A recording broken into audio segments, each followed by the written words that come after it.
Cet objectif n'est pas un objectif. Il n'a pas d'éléments en verre et pas de système de mise au point. Mais on peut quand même l'appeler un objectif car il focalise la lumière sur votre capteur. C'est le premier objectif pinhole au monde avec 6 tailles différentes d'ouverture et une distance focale variable. Et l'équipe de marketing s'efforce de le vendre comme un objectif pour les hipsters et les jeunes créatifs.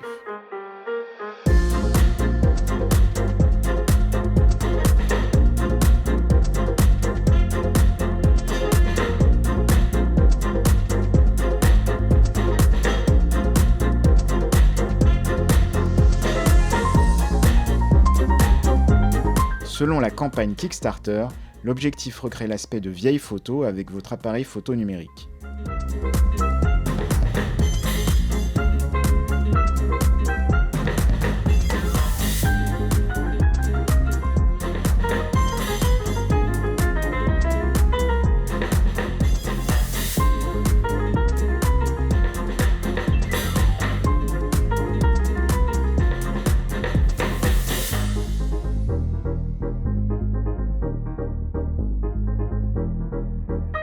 J'ai déjà testé des objectifs à sténopée bon marché dans le passé, avec des résultats plutôt décevants.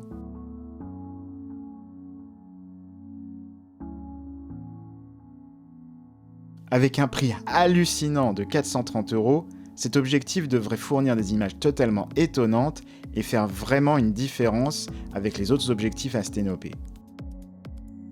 Les fabricants du Pinhole Pro Max m'ont envoyé un échantillon pour le tester. La photographie au sténopée portable a besoin de beaucoup de lumière. Il est donc indispensable de prendre des photos par une journée ensoleillée. La première caractéristique frappante de la photographie au sténopée est l'absence de bokeh. Tout est net, car la valeur d'ouverture est très petite.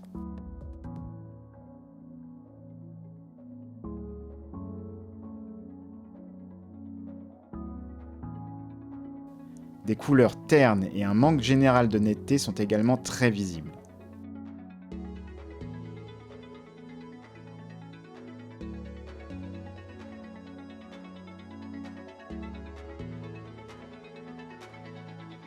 Mais le côté le plus problématique de la photographie au sténopée, c'est que vous ne pouvez pas éviter les saletés sur votre image finale. Il est tellement impossible de l'éviter que même sur les images officielles de la campagne Kickstarter, vous pouvez voir de la saleté. Le zoom ou sélecteur de focale sur l'objectif fonctionne très bien, mais ça crève les yeux que vous pouvez oublier d'utiliser le plus grand angle de vue sur un appareil photo plein format. Même si sur le site officiel, ils disent qu'il couvrira un capteur plein format sur la focale la plus large. Quoi qu'il en soit, il n'est pas clair s'il s'agit d'un objectif plein format ou d'un objectif APS-C. Plus vous fermez la petite ouverture, plus votre image sera nette. Mais cela entraînera une image plus sombre, injectant beaucoup de grains à cause des ISO élevés.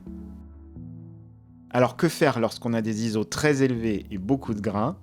Il suffit de le mettre en noir et blanc et ça ressemblera à une photo vintage. Enfin, peut-être.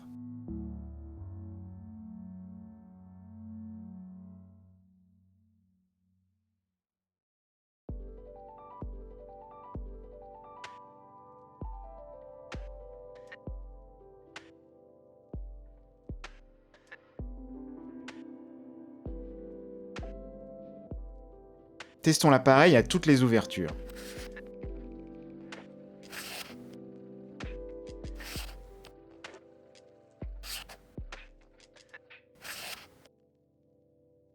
Ces deux ouvertures ont l'air les plus nettes. Elles sont aussi les plus petites sur l'objectif, ce qui les rend très difficiles à utiliser pour la vidéo ou sans trépied pour une longue exposition. Voici une petite comparaison en intérieur un jour de pluie, avec exactement le même éclairage. D'abord avec le Pinhole Pro Max, et puis avec un vrai objectif 50 mm f1.4. Je ne peux pas dire que j'ai aimé utiliser cet objectif. C'est sûr que c'est l'objectif sténopée le plus avancé du marché, mais il reste extrêmement cher pour un tube métallique avec quelques trous. Lorsque vous réalisez que l'objectif Fujian est un véritable objectif avec du verre et qui ne coûte que 25 €, demander plus de 400 € pour le Pinhole Pro Max, c'est vraiment choquant pour moi. Et j'espère vraiment qu'ils ajusteront le prix pour qu'il soit inférieur à 60 € ou encore moins.